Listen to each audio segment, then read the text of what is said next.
Hi மக்களே, வணக்கம். இன்றைக்கி பயிற்றங்காய் பொரியல் எப்படி செய்யலாம்னு பார்க்கலாம். ஒரு மிக்ஸி ஜாரில் தேங்காய், கடலைப்பருப்பு, சீரகம் சேர்த்து அரைச்சி எடுத்துடணும்.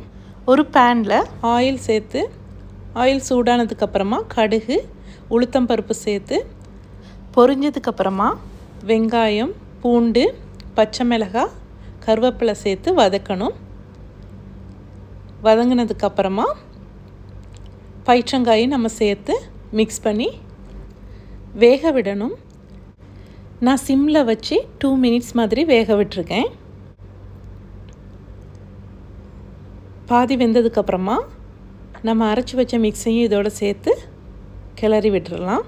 நைஸாக அரைக்கலை, 1-2 தான் அரைச்சிருக்கேன். இப்போ உப்பு, மஞ்சப்பொடி, மல்லிப்பொடி, மிளகாய் பொடி எல்லாம் சேர்த்து நல்லா மிக்ஸ் பண்ணிடலாம். சிம்லேயே வச்சு 10 மினிட்ஸ் மாதிரி நான் வேக விட்டுருக்கேன். இப்போ பாருங்கள், பயிற்றங்காய் பொரியல் ரெடி ஆயிடுச்சு.